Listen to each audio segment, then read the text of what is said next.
All right, cool. So let's start. Aubrie Sellers, how you doing today? Good, how are you? I'm very good. So you are a very busy lady. I'm very busy. You have a new single out, Little Rooms, a single and video. The video is really cool. I just was checking that out. The new album, Attachment Theory, comes out actually this week, March 20th, which I think is it's Friday, right? That's right, I'm very excited, I can't believe it's finally here. It feels like it takes forever to do everything behind the scenes, and then all of a sudden it's out. Yeah, it's a lot. I know. It's like all this work, and then he's finally like, "Here's my baby. I'm ready." Yeah, exactly. Yeah, I'm excited. So you're in Nashville. Are you kind of born and raised in Nashville, or? Yep, I was born here, my family's from Texas, and I am an official Texas citizen as well. Oh, okay. Yeah, I'm from Nashville, and, the only time I've moved away was for a few years to California, which was fun, but then I came back, during COVID times, and I've been back since then. Yeah, and I live in Vegas, and Nashville is it's like Vegas in some ways. That once you live there, it's really hard to live anywhere else, right? Yes, absolutely. Yeah, it's such a cool town. So obviously, songwriting with you is a big part of what you do, but also you have such a cool voice. And I saw you got kind of tagged as garage country, which I wanted to ask you about that as well. But talk about this album coming up and the songs because they're all kind of very story driven. It seems. Absolutely. Yeah, this is kind of my first concept record, called Attachment Theory, and there's actually a podcast that goes with it because it's all about relationships and psychology and all of dissecting people's personalities, and all of that has been something I've been interested in for a long time. And I first heard the term attachment theory when I was probably 20 or 21, so a long time ago, and it's been kind of in the back of my mind and something that I've read and studied. And then after a painful, relationship experience, I went We've, started we've writing all a had those. I started writing a bunch of songs that, I realized, like, were all about that, and it all kinda naturally came together, especially when I wrote the title track, "Attachment Theory," with Ken Yates, who is an artist that I love.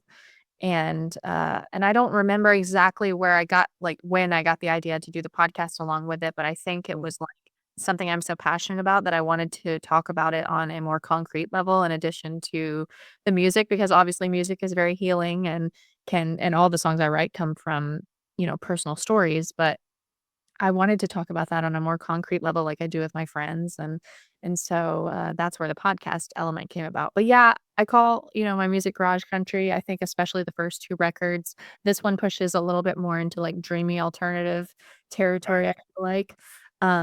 But I think too, giving it its own term was kind of important to me because it's my music has never really fit in any one genre in particular, at least straight in a straight ahead way. I have a very country voice, but I'm very rock inspired, but I'm also bluegrass inspired. I'm also, you know, um Yeah, it's there's an alchemy there of different, and that you can hear that on the album. You actually have done some covers too, which are really I always check out, which is also really cool. It kind of does the same thing. You kind of jump between some different genres, which is Totally, like, I love to do straight like, the other day, I played the Opry, and I did Luxury Liner by Emmylou Harris, and then a couple months ago, I recorded a Radiohead cover that I hope to put out at some point. So, yeah, I go between all the things that I'm influenced by.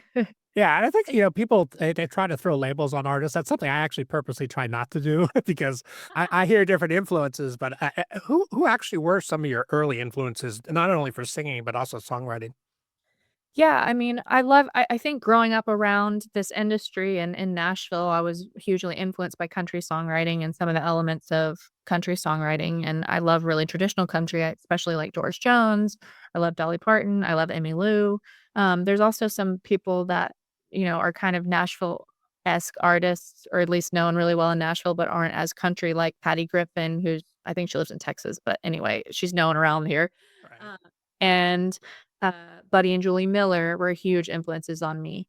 And then from the rock space, not only classic rock like Led Zeppelin or CCR, but also like the era of rock that was the Strokes and the White Stripes and Franz Ferdinand. I really love their first record. And um, so, yeah, all of that stuff kind of mixed together. And I really love their album Raising Sand by Robert Plant and Alison Krauss. And now Yeah, I love Alice, and that's such a cool duo. Yeah, I know, and that's the Yeah. thing, and then Jack White produced a record on Loretta Lynn, and I think those 2 records happened when I was probably in middle or high school and had kind of an influence on me just as far as that kinda genre melding, I think. Yeah, and those are all great artists, and there's a lot of people that I love too as well. So it's hard not to love Loretta or Dolly and all those people. Absolutely. Yeah, and the cool thing too is you have a very similar thing because I always kind of equate it back to Dolly and Willie. You hear a couple of notes and you know exactly who that is, and you have that in your voice as well, and that's such a gift. Is that something that you've really worked on developing, or is that was that always a kind of a natural thing for you?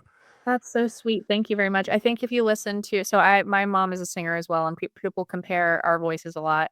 We sound very similar. So, but um, yeah, it's not something I consciously developed. I think it's just something that happened naturally for me hearing, the singers around me. My dad sings as well, so I have like both of their influences in my voice. And then, a lot of those sweeter tones that I think like Dolly has and Allison has, I think just comes from listening to their records and but yeah, I That's think it's my favorite singers sound like themselves, exactly like you said. Like, I like people who, um, you know sorry, this just popped in. Is that gonna mess up our stuff? no, it's okay. It's that the Okay. public. It might be the publicist. I'm not sure. Okay, okay. Then Yeah, it won't mess up. it's yeah, it's fine. Plug it. Okay. So just go Um, ahead and restart. Yep. okay, yeah.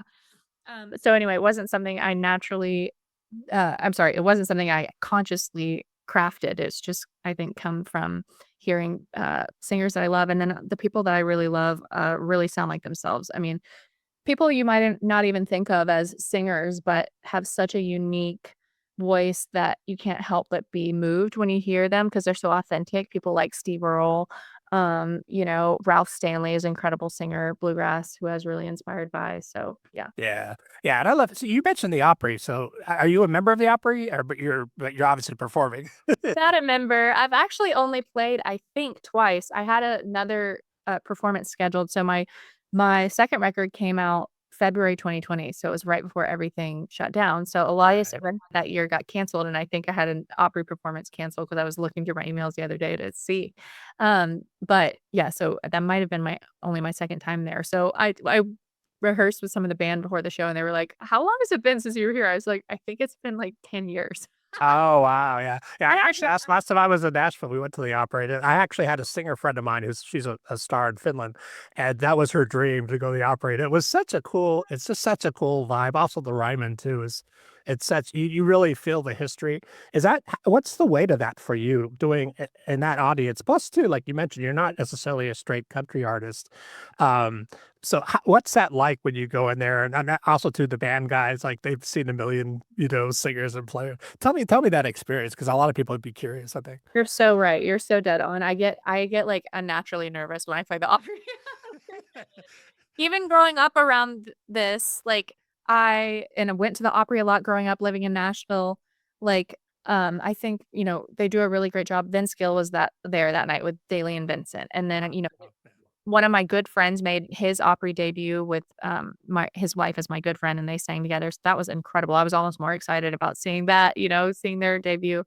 Um, but he's like an Irish folk artist and, so that's really cool. So they've got like a good mix of new artists, different kind of stuff, and then, legacy acts who were singing. Connie Smith was singing as well that night. So it's a lot of, like you said, pressure, I think. And two, I totally think about the fact that my music has a rock edge, so I'm a little worried sometimes if I the offer because I don't know how the audience will take it. I'm sure it's a mixed bag of an audience because people just wanna see the Opry to see the Opry, but I'm sure there's a lot of classic country fans, and Okay. so if I tried to throw that Emmylou Harris song in there to, let people know I love country and Yeah, yeah, but you know what? Your voice is it works in it works in that genre, and I can totally see that. It's also too, it's awesome that they have been in recent years so open to having different kinds of music. I think it benefits everybody, and it obviously even rock stars want to play at the opera because it's Totally. just so cool. Tell me about songwriting for you. Like, is that a solitary thing? Is it collaborative? Do you have other people that you co-write with? I know Nashville is kind of known for teams of songwriters. But tell me how that works for you. I do have collaborators that I work with a lot. I write by myself as well. Um, for me, like, I'm not so much down with the write with a bunch of random people all the time and have like a lot of co-writers in a room because for me, it kind of uh, It's dilutes. the process, Yes, yeah. dilutes exactly.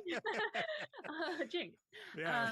Yeah. So And then a tuning. lot of time I'll come in even if I'm writing with so I kinda have, like, the same people I love to write with, and then I'll write with, I'll go, like, with Kenya, it's like, "Oh, I really love this artist, so I wanna see if he wants to write." Like, if I already really love what they do and feel like they would naturally get on the same page with me, I love to do that, but a lot of the time I write with the same people that I love and have known. Adam Wright is a big one, Park Chisholm, um, yeah, but I found some new people on this record too that are now, like, part of my permanent writing team that I absolutely love, people that I wrote Trigger Happy with and Prototype. And so anyway, I keep a running list in my phone of melodies and lyric ideas, and sometimes I'll come in with, like, a half-written song, sometimes I'll just come in with a line. Sometimes I'll go in this is more rare, but I'll be like, "I don't have anything today," and we'll just start talking and figure something out, but yeah, so it can go either way. It's very rare that I sit down by myself and write a whole song right there, but it does happen occasionally, and then a few of those are on my records, and that's usually, like, magical when that happens, and I'm, like, so excited because it really feels like, "Wow, this just flowed out of somewhere, came out of the ether." Yeah, it's often been said that some of the best songs are written in 10 minutes, and it's like it comes from a different place, right? Do you feel like sometimes you're able to connect with that, and it's just kind of it's being downloaded? Absolutely. It's rare for me and probably rare for anyone at that level, but, I mean, I'm sure you've heard the story of, like, Paul McCartney writing "Yesterday" from a dream, waking up. So yeah, yeah. Yeah, and, like, it really does feel like that. You sit down and all of a sudden it's like, "Whoa," and it does. It happens so quickly. So yes, I hope I have another one of those soon. Don't we all? Yeah. Do you find it's important to stay open to that because it's like there's so much noise around us all the time. It's hard to like kind of tune into that when it happens. Is it important for you to pay attention when those things happen? You're so right. Like, there's a book called Big Magic by Elizabeth Gilbert where she talks a lot about that, about making sure you're open and ready to channel it when it comes, because if you don't catch it right then it kinda disappears. Yeah, it kind of flows Uh, through your fingers. yeah, and Yeah. you can't quite get it again, so, I do think that's important. I probably have not, honestly, I know I haven't recently made enough time. I used to spend a lot more time just sitting around my apartment, playing my guitar, and Right. I think with especially in the phase I'm in right now with the album promotion, it's like I don't do that as much, so, hopefully once this kinda album cycle tapers off a little, I can get more into that vibe and sit around my guitar and hope something falls out. Yeah, it's kind of that thing you spend your whole life writing your first album, and then your next album you have 6 months and you're touring and you're doing Absolutely. yeah, yeah, yeah. I will say though, I am notoriously very slow at making records, so I do try to live life in between records and not just pump stuff out. Um, Mhm. and I mean, that's evidenced by the fact that this is my 3rd solo album coming out, and I put my first album out, 10 years ago. So, 3 records in 10 years. Yeah, but you know what? It's like also too, you wanna put it out again, like it's I mean, people for people who are not musicians, these are your children. These songs are your kids. So you don't wanna put your kids out into the world until you're really ready to do that, right? Absolutely, and I wanna make sure that whatever I'm doing is, like I said, not just, I need to make another record, but I am creatively inspired and have something to say, you know? Mm. Yeah, and you've done, you mentioned the other records, and you've had a lot of critical acclaim. You've done a lot of TV and touring. Talk about some of the fun performances you had because you've toured with a lot of major artists. Talk about a little bit about that. Yeah, when I was first getting started, I was, like, really fortunate to get to open up for people that probably I was not. Well, honestly, I started opening up for Chris Stapleton right before his kind of launch into the stratosphere. Yeah, meteoric. Yeah, and I kinda got to, like, ride that wave with him, which was really crazy to Wow. see. Like, we started the first show we played together was at 3rd and Lindsley in Nashville, which is, like, a small venue, Yeah, and then I've the been there. beginning Yes. of me touring with him, we were playing, like, massive festivals and amphitheaters and stuff like that, so, it was crazy to be on that ride, and then before that even, I was playing, like, acoustic, opening up for people like Marty Stewart. I mean, that's, like, the Opry level, Yep. like, That's scariness royalty. me out there, like, "These are my first shows, I'm terrified, and you guys Yeah, are no, no pressure. like ultimate seasoned pros." Yeah. Um, so yeah, I've been lucky to tour some great people, and Miranda Lamber's another one that I've been out with, and more recently, the past couple of years, started last year with Parker McCollum, who has been really amazing to work with, and I've been singing backgrounds with him, and then singing some of my own stuff, and I'll be opening some of his shows this year, and he's been really, really great on every level. So Yeah, do you find that, doing those kinds of shows, it's like going to school? It's like university for a young especially a young songwriter and performer, 'cause Chris in particular has such a powerful thing going on. But Absolutely. yeah, have you learned a lot just from doing those kinds of shows?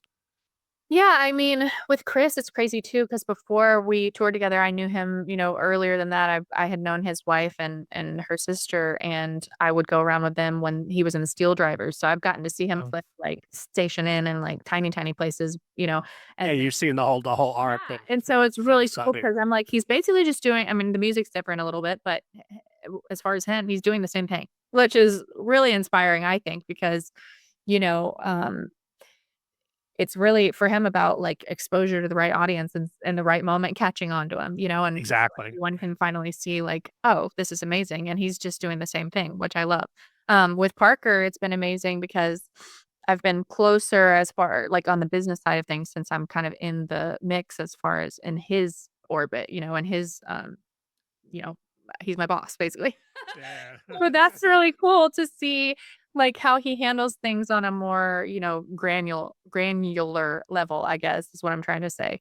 And so not only am I inspired by seeing all these artists and their artistry, but it's cool to see that sometimes and kinda know how to function when you're doing business stuff. Yeah, yeah, and that's important because, it's not just about music, it's also the business, and of course, we all have you have managers and agents that help you, but still, it's good to educate yourself and know what's up, especially as a songwriter. That's really important Absolutely. for Yeah, that she would promotion. say too, like, PSA to anyone who is, like, trying to get into music, 100% learn this stuff for yourself because, I'm not trying to, like, fear monger, but people will take advantage of you if you don't know these things. So I would absolutely the cool thing now, obviously, is that we have such a direct line to the audience, with social media and all this, and you can totally build your career 100% independently. So I feel like it's more important now than ever to learn that side of things and kind of run that for yourself. I think it's a really great opportunity. And along those lines, what's some advice that you could give for young artists, young songwriters? Because there's a lot of people that come to Nashville, they have the big dream of making it, and it often takes years and years. But what's some good advice that you can give folks like that? I think this is my opinion, and there are different opinions on this, but I think being yourself is the most important thing and finding the most authentic expression of yourself and your soul and what you like to do, and then doing that. And as long as you're consistent with that, I think eventually, obviously, you need to learn about the business side, but eventually, I think people can catch on. I think the Chris Stapleton story is a great example of that. Sometimes because you haven't blown up yet has nothing to do with your talent or, the type of music you're making even. I mean, it just has to do with the fact that there's a lot of luck involved, a lot of timing involved in this. And so make sure you're just being the most authentic expression of yourself because then no one can copy you. There is no other you. You're the only person that can do that. Yeah, and it's finding your lane because like you mentioned, sometimes it takes years. Right. And you have to learn confidence, you have to perform live and just kind of go out and do it. It's one thing to be a TikTok star, it's another thing to stand on stage opening for Miranda Lambert and be able to survive that. Because that's Absolutely. But the yeah. thing is that if well, it's just in Nashville, in the music business, people will tell you, to I don't know, kind of chase what's on the radio a little more or whatever it is. And while I think that a lot of the time that can bring you quick success, so many of those artists end up they have maybe a couple number ones and then you never hear about them again because they weren't being themselves. And so, like you said, it's like, do you want the quick thing or do you want the lasting thing? And do you want something that's gonna make you happy and something you wanna listen to, you know? Yeah, and make you happy and management's important too, but you gotta follow your voice. You gotta find your voice, which takes time. It's just I'm old. I could say that it takes time to find your thing and like, okay, this is who I am. Now I know who I am. Right. So you have a tour coming up, and it's going to be, I think, starts on April 16th. Talk about that with Jay Jackson. Yes. So I said I put 3 solo records out. I put 1 other record out with Jade, under our duo name Jackson Sellers, and that has been such a fun project. But it also kinda came out on the tail end of COVID, so we didn't get to do a ton of shows, and, so now we get to do that. We're very excited, so it'll be Jade and then me doing a headline set, both of us doing full band sets, and then a Jackson Sellers set at the end, so I'm really excited about that. These are, like, small venues, Come in, guys. Get in on the ground floor. Come out. No. Rock. I'm really excited. I love playing with her. As someone who's introverted, playing like, getting to share the stage with one of your best friends is so much more fun. While I love Girl, you have girl power going on. right, like, while I love to do my own music and that part's gonna be fun too, like, us doing it together is just, like, brings it to a next level, so I'm very excited to do that tour, and, it's a small amount of dates, but if we get enough people out to these dates, then we can, schedule some more. Yeah, it's nice to have a partner in crime on the road. Absolutely. Yeah, it helps make life a little bit nicer. Cool. So thank you for joining me. You are a busy lady, and I know you've got another interview coming up, which is awesome. I'm happy for that. So everybody, please check out the new album, Attachment Theory. It comes out March 20th. The single's out now, which is Little Rooms. Check out the video; it's on YouTube.